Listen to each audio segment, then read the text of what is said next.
Kevin McCarthy outside the West Wing there. He will be one of the congressional leaders who will return to the White House on Friday after their first meeting with President Biden on the debt ceiling ended yesterday with apparently no significant developments. For now, staffers for both sides will continue meeting ahead of Friday's second session. However, two sources familiar with yesterday's meeting tell NBC News that House Speaker Kevin McCarthy was, quote, rude and disrespectful. They say McCarthy told Biden he was pushing a lie about veterans funding in a potential default situation. Take a look at what both men had to say after the meeting. I know the speaker says, well, I'm not, he uses the L word, the lying word, but says I'm not telling the truth. All I asked him inside was, if you're not going to cut any of those programs and you're saying the cut is 22% across the board, then you're going to have to cut a hell of a lot more when the programs that are left. No, we're not going to do that either. I'm not sure. I don't think they're sure exactly what they're proposing.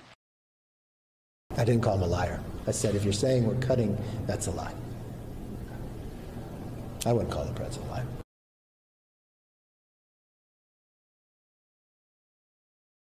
Members that he and House Majority Leader Steve Scalise were left fuming after the White House meeting. Joining us now, co-founder of Punchbowl News, Jake Sherman. He is an MSNBC political contributor and about the best in the business when it comes to covering this. So we're so glad he's here with us today. So, Jake, give us your reporting. What does your analysis say about what we should read from yesterday's meeting? Is progress made, or is this still at a deadlock? It's still at a deadlock. The good news is, Jonathan, that they're going to keep talking. The staff is going to keep talking over the next few days. Now, what they're talking about is not entirely clear to me. I tried to get some answers on that last night. They think they're talking about different things. Democrats say they're talking about a spending deal outside the context of a debt limit. Republicans say they're talking about a spending deal that would ride alongside the debt limit. So it's not entirely clear what they're talking about. What is clear to me is that they have a couple weeks to get this done, and it's going to be very difficult in those few weeks to get it done. They still have not gotten down to brass tacks here, and that's alarming if you don't want to see the nation default on its debt for the first time in history.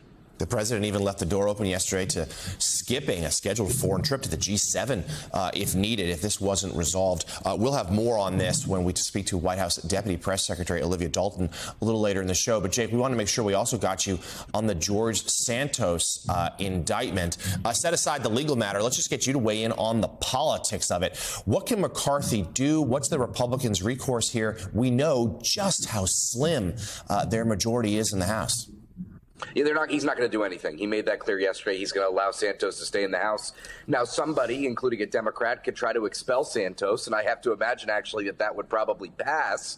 It would need a large majority to do so. But listen, McCarthy is right in that there have been indicted members who have served. Jeff Fortenberry, most recently, a Republican from Nebraska, served until he was convicted. Bob Menendez, the chair of the Senate Foreign Relations Committee, was indicted on bribery charges and continued to serve and was acquitted and is still in Congress. So there is precedent, John, and for serving and while you're under indictment.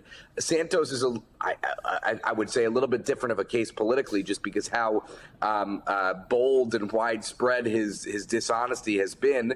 But it's not unusual, unfortunately, for members of Congress to serve under indictment.